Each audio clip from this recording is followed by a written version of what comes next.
안녕하세요.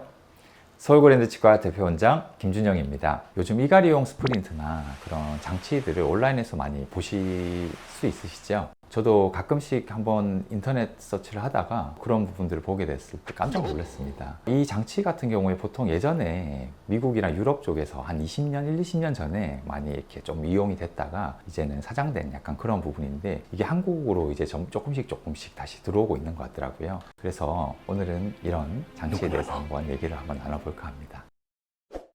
보통 스프린트라고 하면 이를 그냥 단순히 닫는 것을 방지하는 그런 장치는 아닙니다. 그런 스프린트를 사용을 함으로써 턱관절의 긴장도도 완화시키고 치아도 보호해주고 턱관절의 그런 손상을 좀 방지해주는 그런 장치인데요. 이런 장치를 어떻게 사용을 하냐에 따라서 여러 가지 치료 방법들이 좀 나뉘어지기 때문에 단순히 그냥 장치를 낀다고 해서 치료가 되는 것은 아닙니다.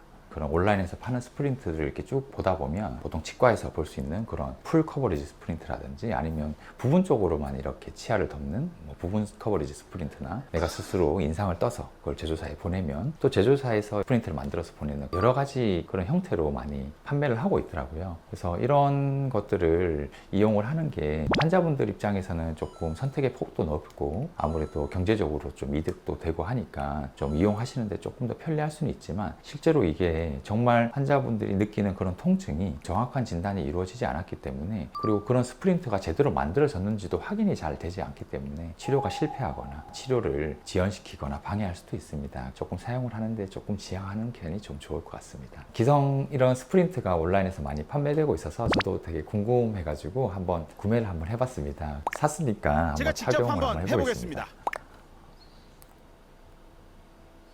이렇게 착용을 해보면 실제로 이게 몰랑몰랑하기 때문에 되게 힘이 실제로 더 가해지게 되거든요. 당연히 내가 깨어있을 때는 내가 안 물어야지라는 생각에 안 물 수 있겠지만, 우리가 무의식적으로 하는 행동이라서 이런 몰랑한 장치를 끼게 되면 근육의 활성도가 갑자기 더 커져가지고 더 물게 되는 반응까지 보이게 됩니다. 그래서 오히려 이런 장치를 사용을 하면 이갈이가 더 심해지는 경우도 있고요. 심하게는 부종교합까지 생기는 경우도 있기 때문에 일시적으로는 정말 쓸 수는 있어도 장기적으로 쓰는 거에는 좀 무리가 있다는 거 알고 사용을 하셨으면 좋겠습니다.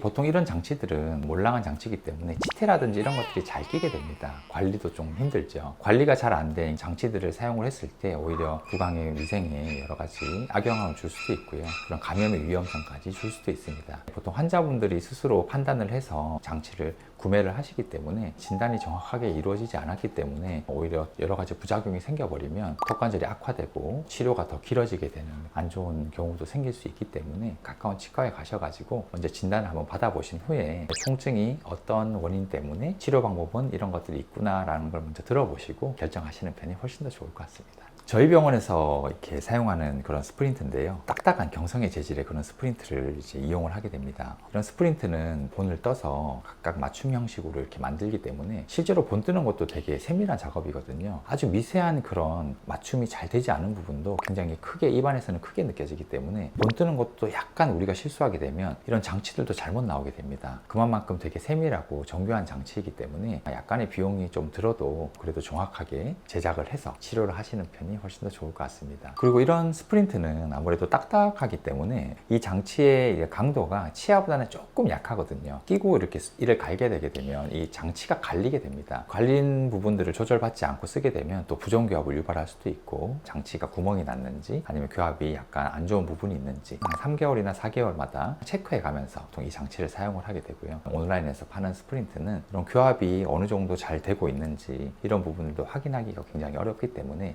조금 사용을 자제하시는 편이 좀 더 좋을 것 같습니다. 장치에 대해서 많이 말씀을 드렸는데요. 턱관절이 불편하시고 턱관절에 증상이 좀 있으시다면 가까운 치과에 가셔가지고 정확한 진단을 받는 것이 제일 먼저 해야 되는 필수입니다. 근처에 구강외과 전문의 선생님이나 구강내과 전문의 선생님이 계신다면 조금 더 전문적으로 좀 봐줄 수 있는 부분들도 있기 때문에 그런 부분들도 조금 더 참고해 주셨으면 좋겠습니다. 궁금하신 사항 있으시면 댓글로 좀 남겨주시면 제가 댓글 보고 답변도 달아드리고 다음 영상 제작하는데 제가 참고해서 잘 제작해 보겠습니다. 이번 영상 많이 도움 되셨다면 좋아요, 구독, 알림 설정까지 꼭 해주시면 감사하겠습니다. 네, 고맙습니다.